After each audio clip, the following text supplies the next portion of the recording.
Oi, boa tarde, boa noite. Olá pessoal, bem-vindos. Mais uma live de casal para casal. E hoje a gente vai conversar com um casal muito querido. Daqui a pouco a gente chama de Narte e a Norma. Estamos só ajustando, esperando aí as pessoas chegarem. Que bom, sejam bem-vindos, gente. Oi gente, como vão vocês? Olha, muito legal, viu? A gente ter a presença assim, de tanta gente querida. Depois a gente confere assim quem que entrou e tal. Aqui a gente não consegue interagir muito, né? Mas a gente em breve vai ter um espaço também onde pode ter uma interação maior, né? Mas esse projeto nosso prestigia muito ouvir o casal convidado, né? E a gente acaba não fazendo essa interação, mas depois a gente confere quem participou e a gente tem um sentimento muito bom, né? É muito gostoso. Um quentinho no coração, né? É Saber verdade. que vocês estão com a gente aí. Pessoas queridas que há muito tempo a gente não vê também, não encontra, e está sendo muito legal poder de alguma forma estar um pouco perto, né? Isso aí. E falando, dando uma pequena introdução aqui para quem está chegando aí também pela primeira vez, a gente tem trabalhado, né, nesse ano agora de 2020 juntos, atendendo casais, né, e caminhando com alguns casais, no sentido de trabalhar um aconselhamento focado na esperança, porque a gente acredita no casamento, a gente acredita que é importante investir no casamento, e a gente está aí quase com 30 anos de casados e temos as nossas diferenças, as nossas questões, as nossas situações, mas a certeza de que vale a pena estar junto, e é isso que a gente quer de alguma forma também motivar outras pessoas. E a ideia da live também é essa, da gente chamar algum casal para que inspire, né, outros casais a permanecerem juntos, a superarem as dificuldades e a buscarem, né, ajuda, buscarem crescimento, porque o casamento é isso, é no dia a dia, né? É construído mesmo todos os dias. Isso. E sempre uma abordagem assim propositiva, né? Então a gente quer falar dessa aventura do casamento, da família, sem, contudo, também omitir, né, que é uma luta diária, é um leão por dia, mas é uma bênção, né? É maravilhoso. Então a gente quer fazer assim, dar essa oportunidade para uma ação propositiva mesmo, um diálogo rico. Por isso a gente tem convidado alguns casais, né, para estarem aqui em volta da mesa e trazerem sobre a mesa as suas histórias. Então vamos chamar o Dinarte e a Norma.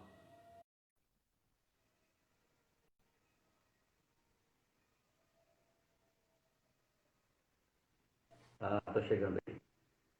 Olha só! Olá, Ô, casal! Fala, gente boa! Oh, que beleza! e aí, meu amigo, tudo bom, Érica? Joia de Narte, saudades de vocês. Oi, Norma. Oi, É, Norminha! estamos aqui no nosso canto em Pompeia, obedecendo às ordens, isolamento social, trabalhando em casa. Opa! Você está no grupo de risco também, né? Você é idoso. Norma, não, Norma ainda não chegou, né? Ah, eu estou no grupo de risco já. Eu prefiro estar no grupo de risco do que dos riscados, meu amigo. Pois é, né? É isso aí. Isso Ainda não mesmo. fui riscado. Espera aí que eu vou acender outra lâmpada ali para clarear um pouquinho mais do lado de cá. Tá bom. Ontem nós tivemos um casal aqui com a gente, ontem não, anteontem, Norma, e ele, enfermeiro, Jardel e Alexandra, e o Jardel enfermeiro. E foi o dia do enfermeiro, né? É, Então, nós pudemos falar um pouquinho, né, sobre essa situação que nós estamos vivendo. Ele falou mais, né, sobre que agora os nossos pastores, né, os nossos cuidadores são os médicos, os enfermeiros e o pessoal da saúde de uma forma geral, né? Eles têm assim demonstrado uma atitude brava e sábia, inteligente, assertiva, e a gente louva a Deus pela vida deles também, né? é verdade. Saúde. Pronto. Aqui já é quase noite, viu, rapaz? Está bem escurinho já, hein? Aqui já anoiteceu. Aqui também. A gente resolveu fazer aqui no... E cheio de plantinhas. A gente resolveu fazer no quintal para combinar com o clima aí da casa do cupcake. Legal. Pois é. Estamos aqui, né, com os cupcakes aqui para aguçar um pouquinho aí. Não dá para chegar em Pompeia agora, mas quem sabe em breve, vamos, né, acreditar nisso. Cafezinho, quentinho. Vamos brindar essa possibilidade. Isso. E a turma toda está acompanhando. Tem muita gente amiga de Nath Norman, muita gente querida que está acompanhando a gente. Acho que o pessoal que vocês convidaram também, né? Tem alguns aí. Obrigado a vocês, a nós aqui e a nós todos também, né? A turma de Macaé que conhece vocês dois e a nós dois. Então, muito grato pela presença também. Eu vi você falando aí que já são quase 30 anos de casado. Nós já estamos batendo quase 40. Opa! Então, sim. A gente chega lá. Facinho. Essa é uma das razões por que vocês estão aqui agora, inclusive, né? Falar um pouquinho para vocês dessa proposta nossa, que é um espaço, dentro dessa situação toda que nós estamos vivendo, nós temos entendido que o fortalecimento da união conjugal é a estratégia mais inteligente, mais poderosa para o enfrentamento nas crises. É verdade. Porque é a associação humana mais forte, é a associação entre um homem e uma mulher no espaço do casamento. E quando essa associação, essa comunhão, essa intimidade, ela é para um crescimento, de fato, isso produz um fruto maravilhoso na vida não só do casal, mas de cada um, né, individualmente, da família e das pessoas com quem esse casal vai conviver também, não é? Então vai ser uma bênção para todos, né? Então, esse é o nosso objetivo aqui, esse encorajamento mútuo dos casais. E o eixo que a gente está usando é a esperança cristã. Não é a esperança do fim da pandemia, não. É a esperança cristã, né? que é muito mais plena, não é? Que é muito mais significativa, né? E é claro, né? Porque nós temos uma esperança cristã, né? Nós temos esperança também aqui, né? Esperança de dias melhores, esperança de uma vida melhor para todos, né? Uma esperança da bênção de Deus alcançando a vida das pessoas de uma forma geral, né? De todas as cidades, sociedades, enfim, né? A partir da família, né? Então, a gente convidou vocês também. Cada casal tem um perfil, cada casal tem uma história, e as histórias são muito ricas. Assim, tem uma pretensão nossa, assim, ouvir a história toda de vocês e o que vocês têm para contribuir só nesse período aqui. Mas, então, qual vai ser a nossa estratégia aqui? Tem algumas perguntas que a gente quer fazer. Eu vou fazer logo de tudo, de chofre. Já vou jogar de chofre. Porque você, cara, você é craque, né? Vocês dois aí são craques. Você já sabe o que fazer com a bola. Então é o seguinte, o negócio é o seguinte, vocês vão falar um pouquinho da história de vocês, vão falar aquilo que vocês quiserem falar sobre a história, a trajetória de vocês, dando essa ênfase assim, no valor da amizade profunda. Tem uma letra popular que diz, o meu melhor amigo é o meu amor. Né? Meu melhor amigo é o meu amor. Nós acreditamos nisso. Né? Num espaço do relacionamento conjugal, o cônjuge é o melhor amigo, é a melhor amiga da gente, né? Ou deveria ser. Então, como que nesse espaço, nessa trajetória conjugal de vocês, a amizade foi sendo valorizada, como que ela foi crescendo, enfim, aí você pode falar de episódios, marcos que teve durante a vida, enfim, aí vocês façam como vocês acharem melhor. E nós gostaríamos de saber também, nesse relacionamento de vocês são motivados de fato pela esperança? Vocês veem uma luz no fim do túnel, né? Na relação conjugal, não só em relação ao casamento, mas assim, à vida, né? Vocês olham a vida enxergando uma luz no fim do túnel.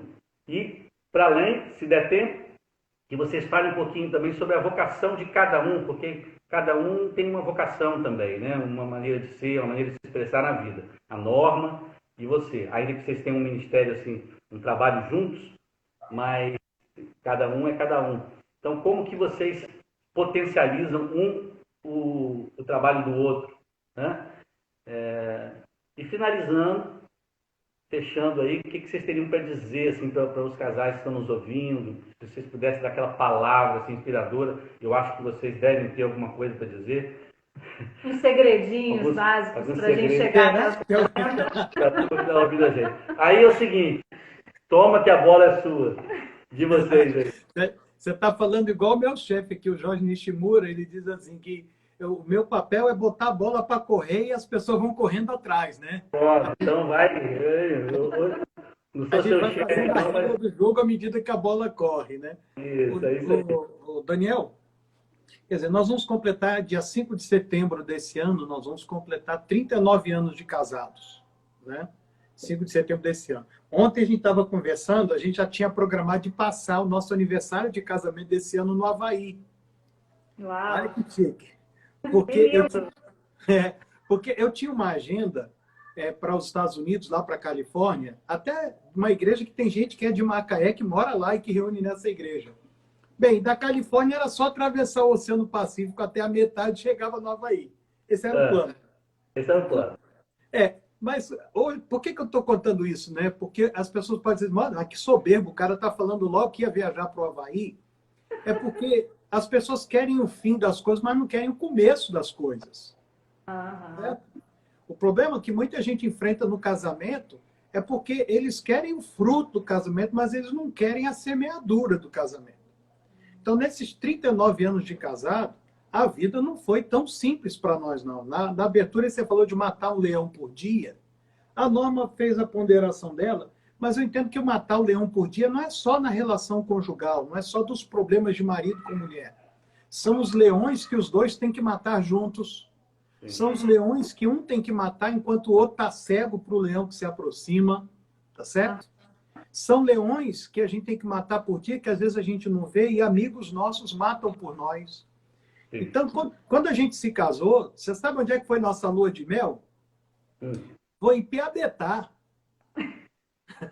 Lindo lugar. Tem gente que está nos ouvindo nem sabe o que é Piabetá. Bem, pelo nome, Piabetá não é um nome bonito, né? Não vou falar de Piabetá, porque o prefeito do Rio uma vez falou de Maricá, isso deu e rendeu pra caramba, né? Então, assim, Piabetá é um lugar legal, né? Não. Mas aí você sabe qual era? Era o sítio do nosso pastor.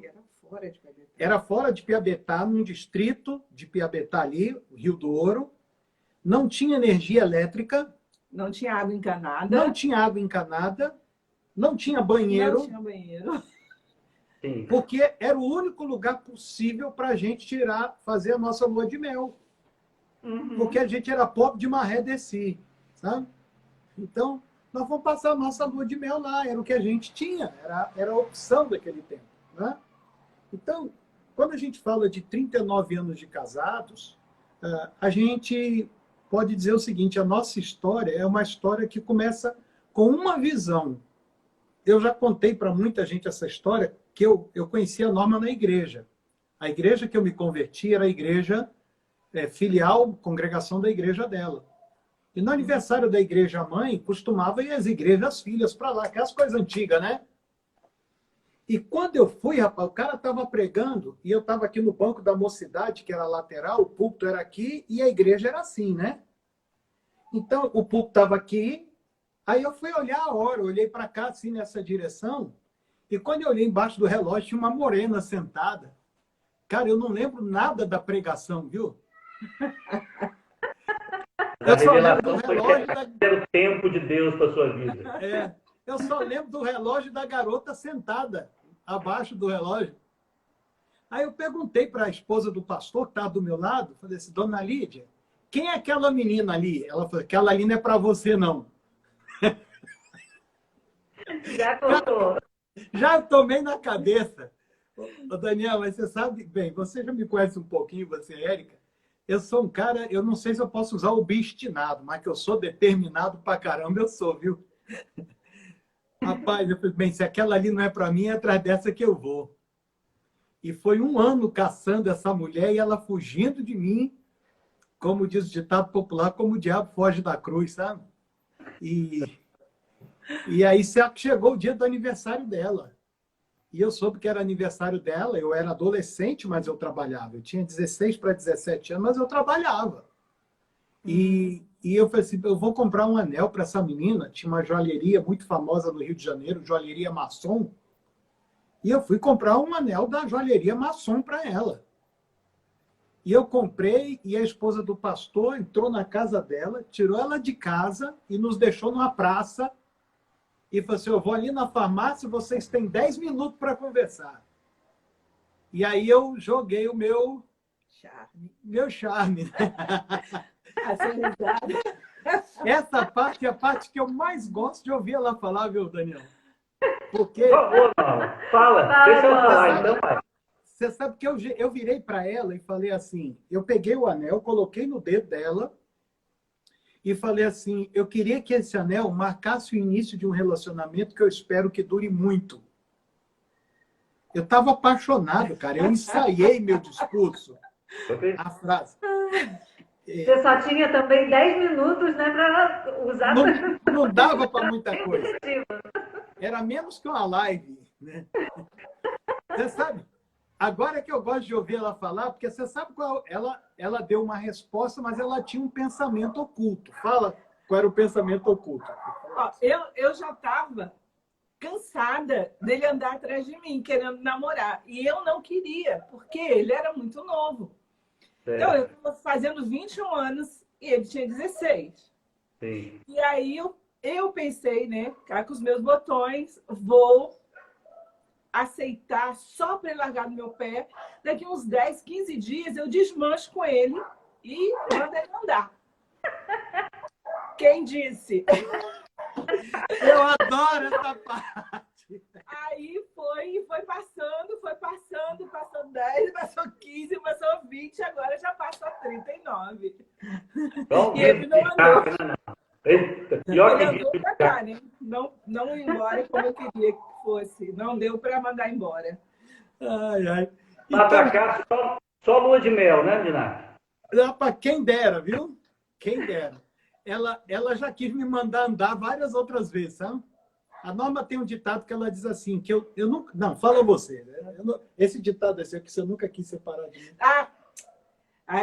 Nesses 39 anos, eu nunca quis separar dele. Mas muitas vezes eu tive vontade de matar ele. Planejei vários tipos de morte para ele, bem dolorida, bem terrível, mas não tive coragem de executar. Mas que eu tive vontade de matar, tive, muitas vezes. Só coragem, né? Só faltou aquele input, sabe? Aquela coisa assim de... É que não tinha ninguém perto para dizer, vai, menina. Então, Daniel... rapaz, mas tinha uma coisa que nós dois tínhamos em comum, viu, Daniel? A gente fez um dos cursos da Universidade da Família, que é o curso IES, que é o Guia de Carreiras. E lá ele fala de 6 tipos de personalidade no que diz respeito à sua atitude, às suas motivações, né? E dentro desses 6 perfis que o curso apresenta, o meu perfil deu comunicativo, né? Que é o expressivo e aventureiro. O da Norma deu encorajador e aventureiro. Rapaz, quando nós fizemos esse curso, que a gente descobriu essa coisa de eu ser expressivo, ninguém percebe que eu sou falador, que eu sou comunicador. Não. Foi a revelação do curso. Foi a revelação. E aventureiro, porque nós nos conhecemos assim numa aventura, né, Daniel? Nós nos conhecemos numa aventura. Uma ligação telefônica que você faz para mim, e daquela ligação telefônica, eu não sei quantas vezes eu viajei para Macaé e quantas vezes vocês viajaram para Vitória. E dessas coisas que Deus tem nos seus mistérios, nos seus registros eternos, que nós somos apenas os passageiros dessa aventura que Deus colocou para nós. Obviamente com a nossa anuência, porque temos livre-arbítrio. A gente disse sim para essa linda aventura divina. Sim. E aí a gente veio se dar conta de que o nosso casamento não é nada mais, nada menos do que uma resposta que nós demos um ao outro a um propósito que Deus tinha maior para tornar a nossa vida mais significativa. Porque alguém que é encorajador precisa de exercitar isso na vida de alguém. Uhum. O encorajador precisa ter um objeto, seu encorajamento. E a Norma é a minha maior encorajadora, não é? E alguém que é expressivo como eu precisa ter uma grande razão na vida, uma grande notícia, um grande papel a representar, a expressar na vida. Então, essa aventura da nossa vida tem a Norma como o encorajador, o elemento propulsor disso. E eu acho que é isso que nos animou nesse tempo todo das dificuldades, da gente ter momentos na nossa vida que nós não tínhamos nenhum amparo material, nenhum, e a gente está falando de nenhum mesmo, nenhum amparo material, da gente chegar a um tempo que a gente não tinha onde morar, da gente chegar a um tempo que não tinha o que comer, tá certo? Não tinha dinheiro para comprar o que comer, porque quando chegou a hora de comer, teve o que comer, mas a gente não tinha dinheiro para comprar o que comer. Dos momentos em que uma ou outra filha ficou doente e a gente não tinha recurso, e Deus proveu o recurso. Sim. Então, é essa aventura da vida, essa trilha que Deus nos colocou e que a gente decidiu cumprir esse papel que cada um tem, é que tem nos trazido até aqui, sabe? E o que a gente está vendo é que nós estamos cada dia mais perto do ponto final da viagem. E está cada dia mais legal. Eu vou falar, Érica, eu acho que vocês já estão experimentando isso, porque vocês já estão na maturidade do casamento. Sim. Cara, está cada dia mais gostoso ficar junto com a Norma. Uhum. Tá certo?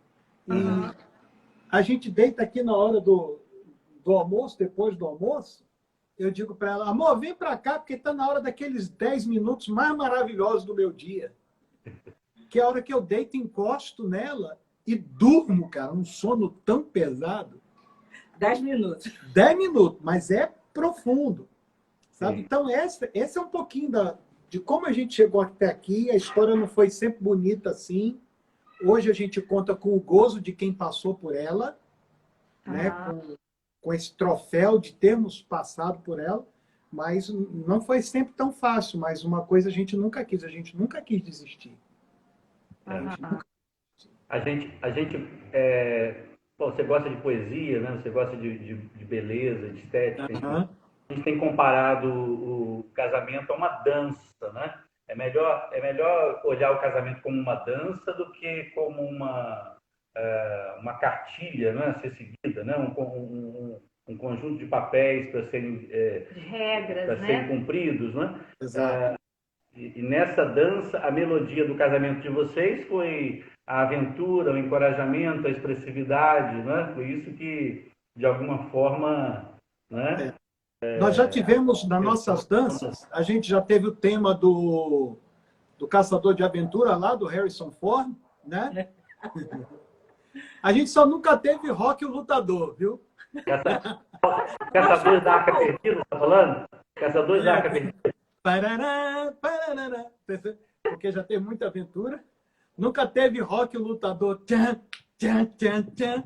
Nunca teve essa parte, mas faltou pouco. Faltou pouco. Ainda bem que ela quase que entrou na trilha sonora. Ainda bem que ela encontrou você para encorajar, não encorajou a si mesmo, né? Porque ela faltou coragem, né? Exato. E eu acho que é isso mesmo, né? Essa dança, ela tem ritmos variados, tem melodias variadas, tem andamentos variados, não é? Tem cenários variados, e é isso que faz a beleza da dança, não é? Quem só sabe dançar um estilo se frustra quando não toca aquela música. E nós estamos aqui para dançar qualquer coisa, né? Mas dançar junto, né? Até forró. Até forró. Agora, então, você falou sobre a expressividade que leva a um lugar, né, uma objetividade, né? Porque essa expressividade não é tiro de cartucheira. Então, a Norma te ajudou nisso, né?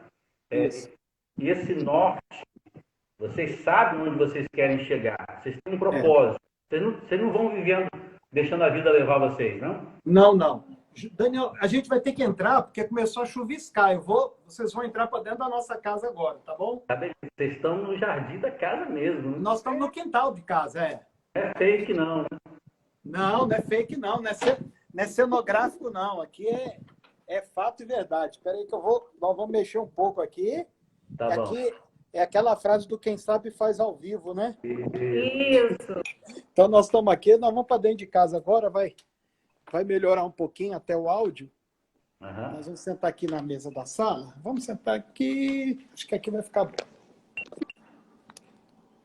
Deixa eu só... Vou ajustar aqui a altura do... Dá para conversar bem. Vocês nunca tiveram na nossa casa em Pompeia, né, Daniel? Pronto, olha só, não tivemos.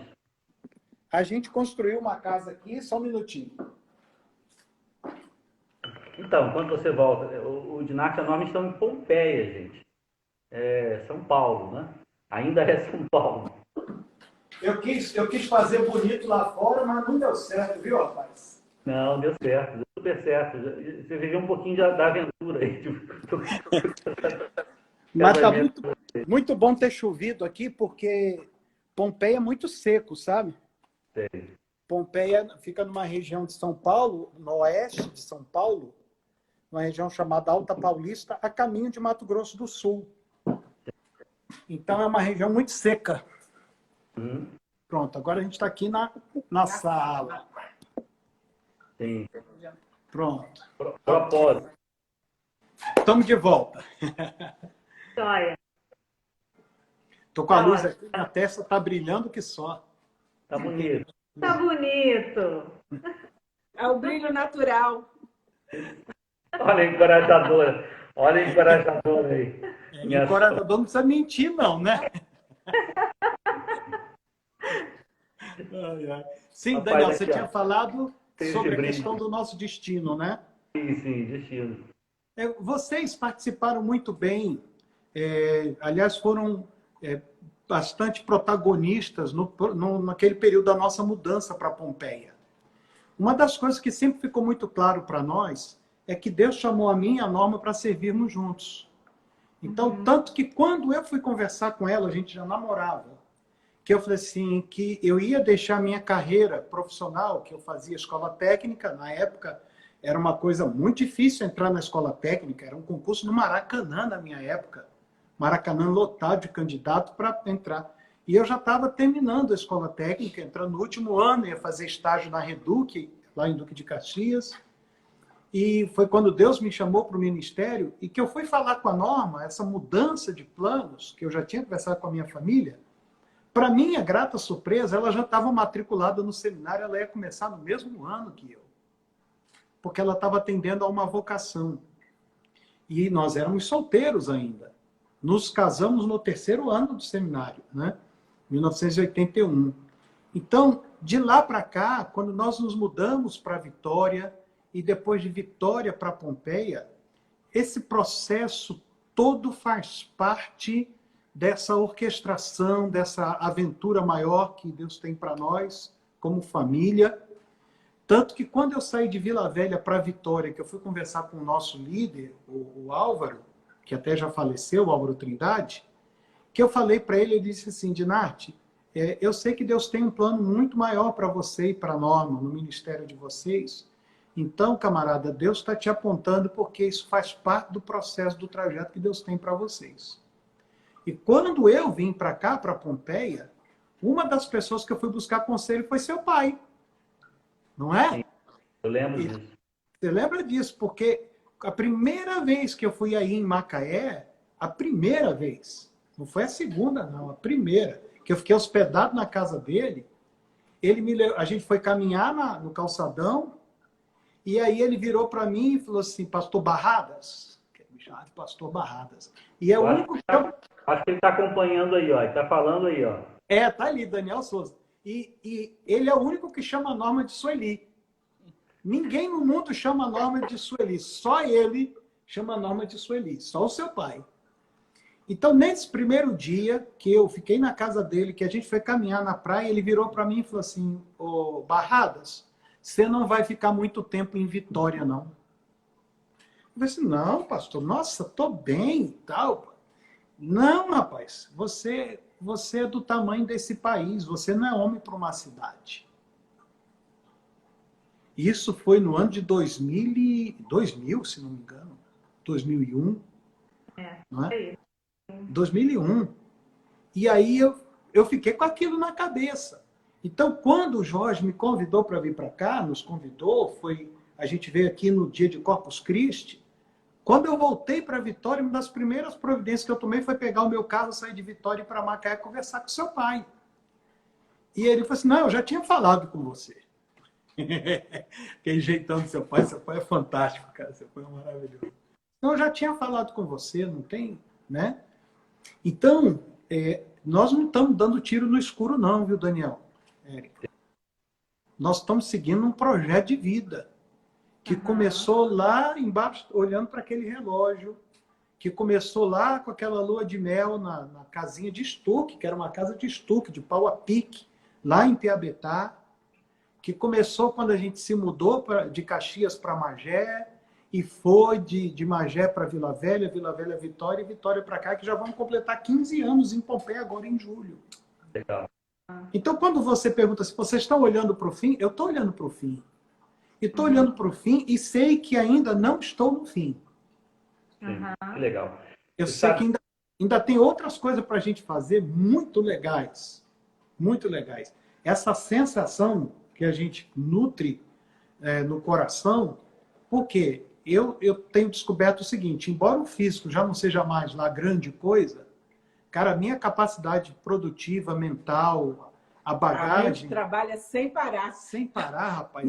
Às vezes está dormindo, aí acorda assim, tem uma ideia assim, aí vou botar no papel, porque senão eu vou esquecer, tem que colocar agora no papel. Então, menino cheio de sonhos ainda. E o que isso tem a ver com o casamento, Daniel? Isso tem a ver com o seguinte, a pessoa que está vivendo um inferno conjugal, ela não consegue enxergar futuro. Ela não consegue sonhar. Ela não consegue pensar em perspectiva futura. Ela está doida para acabar o dia de hoje, para sobreviver ao hoje. E nós não estamos vivendo isso, rapaz. Você sabe, Nath, isso que vocês falam é muito importante, porque a gente vive num tempo de relacionamentos, chamados relacionamentos líquidos, né? As pessoas não aprofundam mais, né? Enfim, isso dá trabalho demais, aprofundar no relacionamento. Ninguém confia mais em ninguém. A proposta do casamento é justamente um aprofundamento, não é só um compartilhamento de dois egos durante uma vida, né? Dois egos batendo cabeça e se suportando. Mas é de uma comunhão, né? De uma amizade de alma, né? Então, se você se propõe a fazer isso, e mais, você entende que a vida não é só se deixar levar, porque esse é um outro problema desse tempo que a gente vive, as pessoas não têm propósito, né? Elas não sabem onde querem chegar. Não sabem onde querem chegar, né? Muitas vezes por falta de planejamento, por falta de esperança mesmo, falta de expectativa. Mas quando você sabe onde você quer chegar, né? Você sabe qual é o destino, né? E vocês juntos trabalham em parceria para isso, é uma questão de inteligência até, não é, Dinarte? E outra, viu, Daniel? Você sabe que às vezes a gente para, né? E você está falando de amizade, né? As pessoas têm dois conceitos que elas não conseguiram aprofundar. E a sociedade não ajuda. É o conceito da amizade e o conceito do amor. Sim. Né? Por que elas não conseguem aprofundar isso?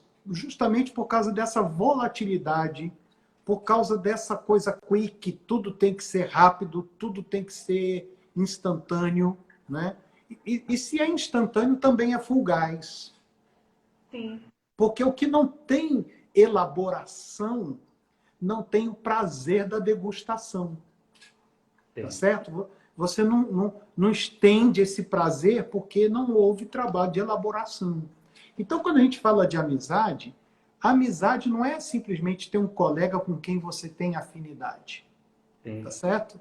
Amizade não é alguma coisa que você faz porque temos alguma coisa para fazer junto e a gente gosta de fazer junto.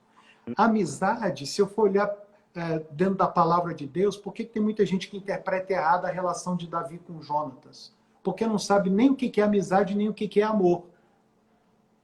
Tá certo? Então, eu e você somos amigos, Daniel. As nossas famílias são amigas. Tá certo?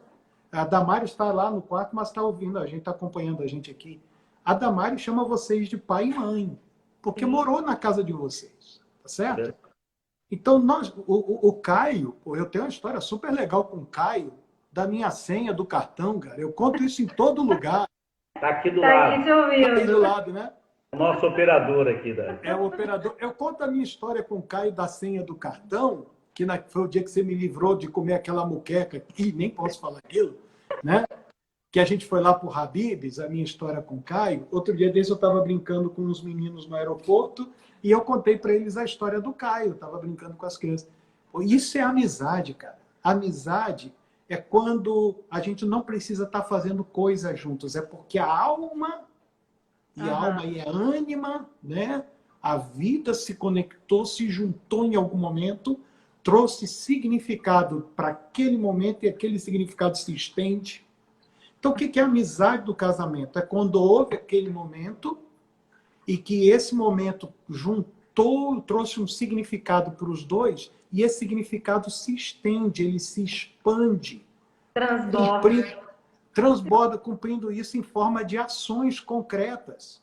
De tal forma que não existe propósito na minha vida sem a norma. Sim. Tá certo? Porque essa amizade, que é essa junção de propósitos, ela fez com que a minha vida tomasse um significado e a dela tomasse um significado. E isso é que vai produzindo ações concretas na nossa vida e na vida de outras pessoas. E se tem uma coisa que para nós é prazerosa, e eu curto muito isso, e aí eu entro no outro lado da amizade, que é a celebração. Sem celebração, a amizade tem dias contados, tá certo? Porque nós temos que celebrar a amizade, porque o celebrar a amizade é aquilo que o Senhor fala através de Jeremias. Eu quero trazer a lembrança, a memória, o que pode me dar esperança, vai ser o fim da nossa conversa hoje, é falar da esperança. Então, a celebração, essa coisa da festa, essa coisa do prazer, e aí entra inclusive o prazer conjugal, que é a celebração disso tudo, é que faz essas coisas serem mais longevas. A gente celebra a nossa amizade. E no caso da nossa amizade, a gente nem está tão perto, cara, e a gente celebra isso. Pô, cara, só olhar para vocês, só olhar nos olhos de vocês aqui, já, o coração da gente já... Você sabe que eu sou um cara covarde, né, Daniel? Você sabe que eu sou covarde. Eu fiz duas covardias com você, né, nesses 18 anos de amizade. Uma foi no dia que você estava indo embora para os Estados Unidos, a reunião de despedida, e eu despenquei de Vitória para ir lá na sua despedida, e era um meio de semana. Não era um culto, era uma reunião do pessoal do Ministério de Família quando vocês estavam indo estudar lá nos Estados Unidos, né? E eu fiz uma maldade com você, mas que foi bacana pra caramba. Eu levei uma tela, um quadro, né, uma moldura, que o Flamengo tinha tomado uma sova do Fluminense no domingo. Aquelas coisas raras, mas que acontecem. Aquelas coisas que aconteciam, né, lá atrás. Coisas raras que acontecem.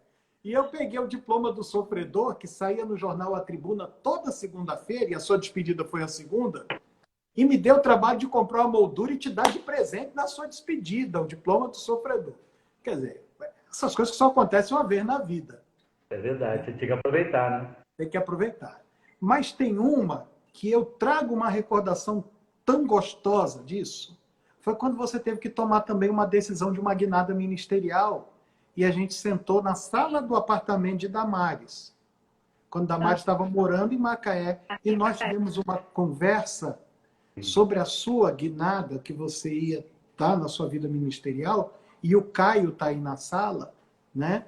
E eu falei para você, um dos grandes motivos que você tem para fazer isso é o seu filho. Porque um dia o seu filho vai olhar para trás e vai ver que uma boa parte da construção disso foi a decisão que você tomou. Daniel, eu celebro isso até hoje, rapaz. Eu tenho gozo, eu tenho alegria de ter podido participar da sua vida em 2 momentos tão legais. E olha que nós não somos pessoas de contatos tão a miúde. Agora, no casamento, a gente tem a oportunidade de fazer isso sempre. A gente pode sair junto. Né? A gente janta. A gente janta, almoça.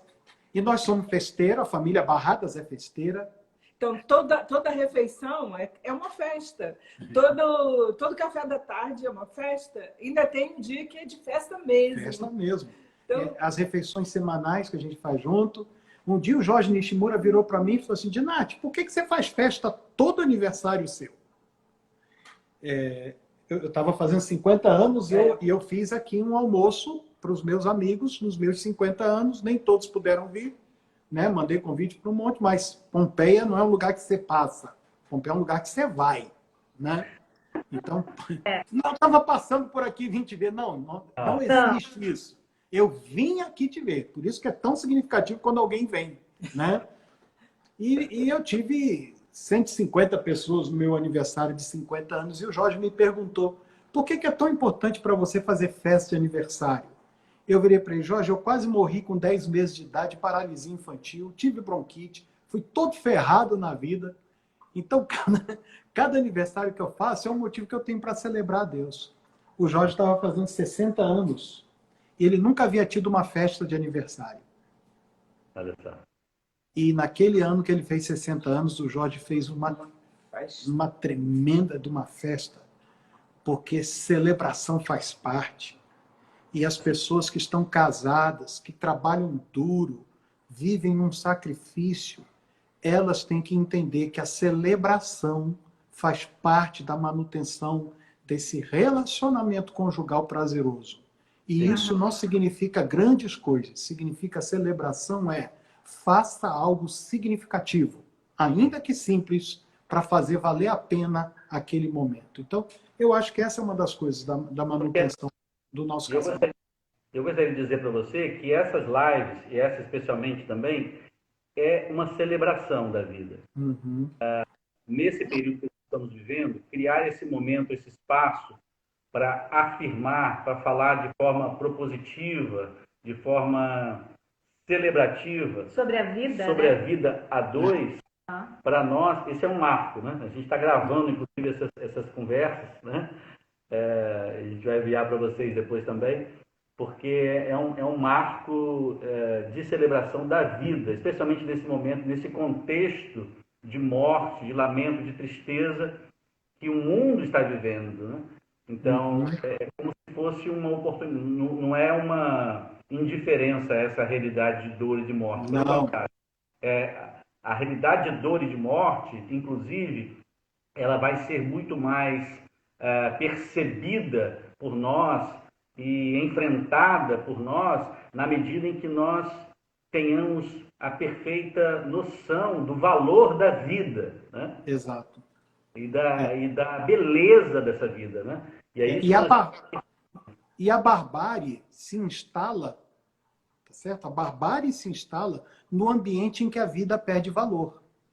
Sim. Então, quando não se celebra a vida, quando não se enaltece a vida, seja a vida do indivíduo, seja a vida conjugal, familiar, a vida comunitária, quando essa coisa se perde essa noção, e me permita abrir um parêntese, esse talvez seja o maior prejuízo da sociedade individualista que nós erguemos. Porque a pessoa ela só consegue enxergar a si mesma. E uma pessoa em si mesmada, ela não tem o que celebrar, porque ela está sempre angustiada pela busca do que não tem. Tá certo? Mas quando nós estamos juntos, e aqui é essa coisa bacana do casamento, né? Ô, Daniel, a vida que a gente viveu, o dia que nós construímos essa casa aqui, o dia não, né? Essa casa foi construída em 7 meses, o que é um milagre.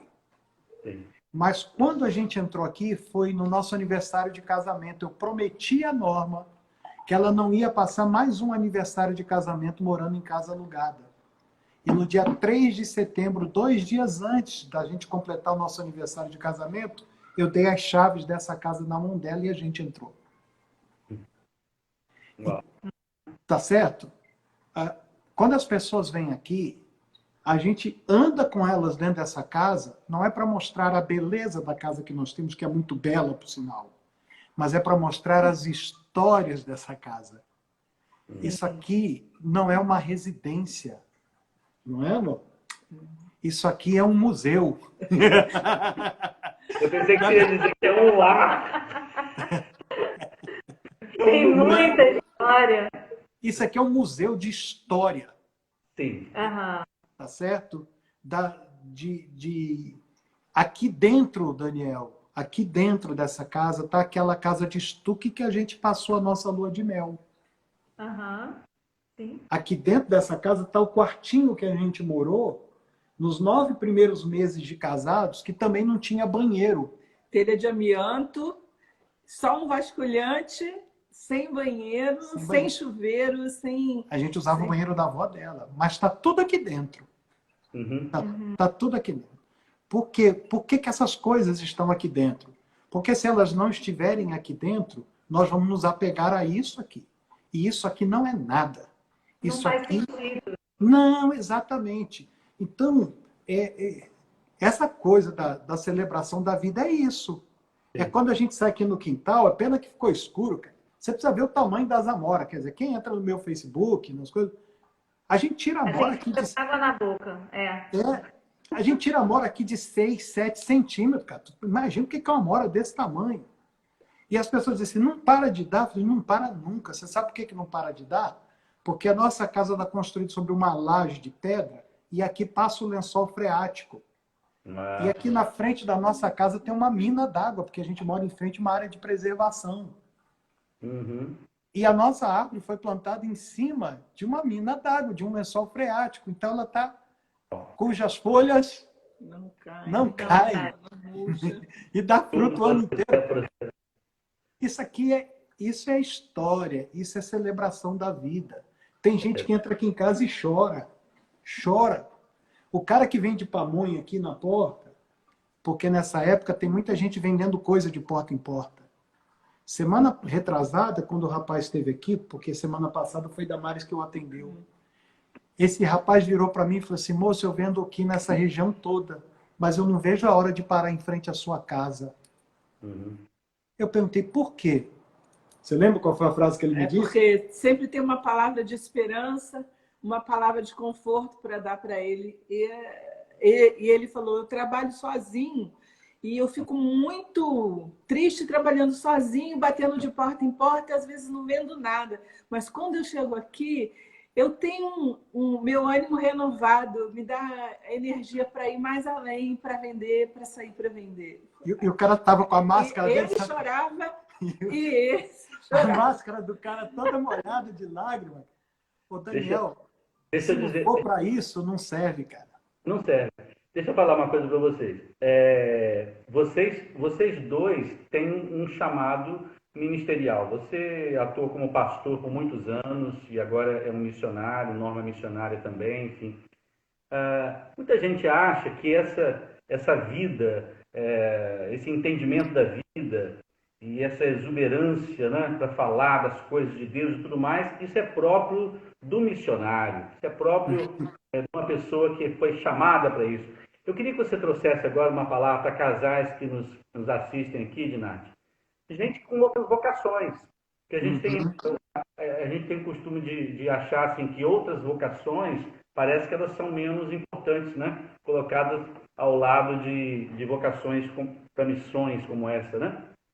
Então, gente que é petroleiro, gente que é comerciante ou professor, enfim, um trabalho autônomo, gente que dá duro no dia a dia, tem a sua vocação, que também está buscando viver no espaço do casamento, assim, ser bem-sucedido, tentando se encontrar e tudo mais. Que palavra vocês dariam para esse pessoal, do alto aí dos seus 40 anos de casados, de experiência? Eu acho que tem um equívoco nessa interpretação. Você sabe por que tem um equívoco? Porque não existe sacro e profano nesse sentido do trabalho. Secular e sagrado, né? Secular e sagrado. Não existe. Você sabe por quê? Porque tudo é sacerdócio. Porque tudo é para a glória de Deus. Agora, mais do que nunca, a gente está entendendo que a sua cunhada, Adriana, que é enfermeira, ela está no sacerdócio. É verdade. Tá certo. Ninguém nunca orou tanto por médico e enfermeiro como a gente está orando hoje. Por quê? Porque nós estamos entendendo o sacerdócio do profissional da área de saúde. Tem um moço que nos entrega água aqui, que tal e qual o cara que vem de pamonha, o seu alemão, que é grandão, ele chega aqui na porta, ô, seu capixaba, vai querer água hoje? Eu quero um garrafão molhado ou seco. E ele entra aqui e ele fica esperando a gente abençoar a vida dele. O que eu preciso enxergar como profissional, liberal, empregado, comerciante, seja lá o que for, é que Deus é dono de tudo. E toda vez que eu faço aquilo que Deus me chamou para fazer, ou a profissão que Deus me deu para exercer, com dignidade, com carinho, com amor, com alegria, é a Ele que eu estou servindo. E eu estou para te dizer que ninguém nos ouça, Daniel. Deus está sendo muito mais glorificado na vida de muita gente que está naquilo que se chama secular, do que na vida de outras pessoas que estão naquilo que se chama sagrado. Que ninguém nos ouça. Mas eu tenho uma leve desconfiança de que aí atrás de um celular tem uma pessoa cuja atividade profissional tem honrado tanto a Deus. Então, quando é que isso faz sentido no contexto do casamento? É que se eu sei que eu estou servindo a Deus, porque a gente que é missionário, vocês, né? A pessoa diz, bem, a gente cuida do nosso casamento porque o nosso casamento é referência para os outros. Não. O dono do supermercado, o casamento dele também é referência. Tá certo? Porque quando o casamento do dono do comércio acaba, via de regra, o comércio acaba junto. Porque aquela construção de anos vai para o buraco junto com o divórcio. E nós temos amigos e histórias e experiências de sobra que passaram por essa tragédia e que a gente sabe o quanto um casamento destruído destrói, traz consigo um rastro de destruição, porque eles não entenderam não somente a sacralidade do casamento deles, mas que tudo que estava na mão deles, por isso que a Bíblia diz, tudo que vier à tua mão, faze-o conforme as tuas forças. Então, esse sacerdócio, ele é universal, no sentido de que todo mundo está servindo a Deus com aquilo que faz, e isso tem implicações no meu casamento. Porque se eu sei que eu estou servindo a Deus com o meu trabalho, eu também me alegro com o meu trabalho e sei que é através dele que Deus está provendo a minha família e está abençoando outras pessoas. Então, nós não temos que perseguir aquilo que não somos para nos tornarmos aquilo que nós queremos ser. Eu não preciso ser um profissional da fé para que eu aspire coisas espirituais e elevadas para a minha vida familiar e profissional. Ao contrário. O Jorge sempre diz isso. Ele detesta a expressão secular, porque ele diz, eu procuro fazer tudo aqui na nossa empresa para honrar a Deus, dar o melhor testemunho que a gente pode dar e para cuidar bem das pessoas com as quais eu trabalho, meus colaboradores e os meus clientes. Vou contar uma coisinha para os poucos minutos que nos sobram aqui. Terça-feira, numa reunião com o Jorge, ele disse o seguinte, eu estou muito feliz. Por quê, Jorge? Porque a nossa empresa não teve queda nessa crise. Os nossos funcionários estão trabalhando bem e estão usando a criatividade. E eu ia ter a AgriShow em Ribeirão Preto, que é a maior feira agrícola do país, foi cancelada. Os funcionários tiveram a ideia de fazer uma feira virtual. Ele falou assim, nós comercializamos tanto quanto comercializaríamos lá, ou até mais, sem gastar o tanto que gastaríamos lá. Então, isso é um trabalho que glorifica a Deus. E traz alegria para dentro de casa, para dentro da casa do funcionário, daquele que promoveu, daquele que ficou online fazendo demonstração de produto. Você percebe? Tudo é para a glória de Deus. Tudo é para a glória de Deus, né? Eu acho que vai muito do coração, né?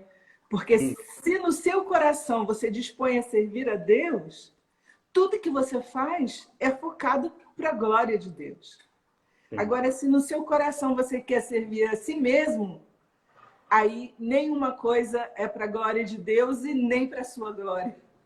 Então, quando é para a glória de Deus, a gente acaba recebendo os benefícios da glória de que Deus é glorificado. Então, a nossa vida é abençoada quando nós glorificamos a Deus com aquilo que nós fazemos. Eu sempre pensei assim, lavando roupa, lavando louça, varrendo a casa, fazendo qualquer coisa.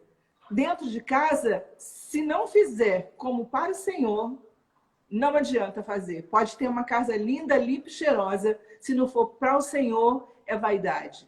Não é para glória de Deus, é vaidade. E isso vai interferir na vida de todo mundo da casa. Então, não importa o que se faça, tem que fazer para a glória de Deus. Eu lembrei das besteiras que eu fazia, Daniel. Porque você sabe que, eu não sei se todos os homens, mas eu sempre fui muito cuidadoso com o carro meu, né? Eu nunca tive carro zero. Eu vim ter carro zero depois que eu vim trabalhar aqui, porque eu uso o carro da frota, né? Mas carro que eu comprei, sempre comprei carro usado. Mas sempre fui muito cuidadoso. E eu tinha só a Norma e as meninas. E eu lavava o carro, eu caprichava no carro. E quando essas meninas iam entrar, eu falava assim, bate o pezinho para não encher o carro de areia. A gente saía, quando voltava, eu dizia, bate o tapetinho para não ficar areia dentro do carro. Rapaz, um dia caiu a ficha, meu amigo. E eu falei assim, eu estou humilhando minha mulher, minhas filhas, por causa de uma coisa que... Para que eu limpo o carro? É só para eu ficar olhando o carro limpo e ficar constrangendo as pessoas que andam comigo, né? Então, depois que eu entendi, se eu não limpar o carro porque agrada a Deus conservar o que Ele me deu, e é meu prazer ter aquele carro limpo, porque eu sou mordomo do que Deus me deu, e todo mundo tem que estar feliz com aquilo, mas só eu ficava feliz e elas ficavam infelizes porque eu oprimia, né? É como aquela mulher que arruma a casa todinha e o marido chega do trabalho. Vai tomar banho primeiro, não quero ser sentado sujo no sofá. Ela não entendeu nada. Ou como o camarada que trabalha igual um doido, né? E depois fica tripudiando das pessoas porque ele é mais bem sucedido que ele. Eu não sei o quê. Ele não entendeu para quem ele está trabalhando, a quem ele está servindo e a quem ele deve agradar, né? Então, eu corrigi, eu não faço mais isso não, tá, camarada? Que bom! Que bom. Nós estamos chegando no final desse tempo, Norma e Dinarte.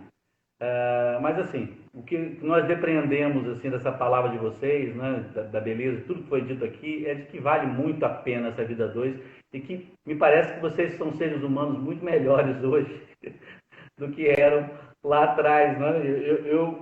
Assim, a gente pode dizer a gente isso, pode gente, dizer né? isso assim, como... Porque a gente leva tanta bordoada, a gente aprende tanto nessa relação conjugal e ao celebrar a vida também junto, é tanto aprendizado, tanto amadurecimento, sua visão expande sobre a vida. Isso é uma bênção, uma alegria, né? Então, vale a pena a gente continuar e perseverar. Um é usado para aperfeiçoar o outro, né? Não é? Sim. É verdade. Sim. E é uma interdependência, não é uma dependência do outro. Não. É uma relação de encorajamento mútuo mesmo, né? Você sabe que eu tenho uma tia, minha tia Wanda, né? Temos 2 minutos, tá? Tá, vou falar da esperança. Uhum. Toda vez que eu chego perto da minha tia Wanda, não toda vez, mas quase toda vez que eu estou sozinho com ela, ou que eu estou com a Norma e a Norma se afasta, ela vira para mim e diz assim, meu filho, que mulher é essa que Deus te deu? Nossa, essa mulher não existe. Tal. Mas ela só fala bem da Norma. Ela diz assim, não, essa mulher... Ô, Daniel, você falou de esperança. Sabe, esperança, você sabe o que é? Esperança é que não importa o que você está vivendo hoje, você acredita, não por pieguismo ou por uma coisa cega, mas é porque você olha para trás e vê que já foi menos bom do que é hoje. Esperança é saber que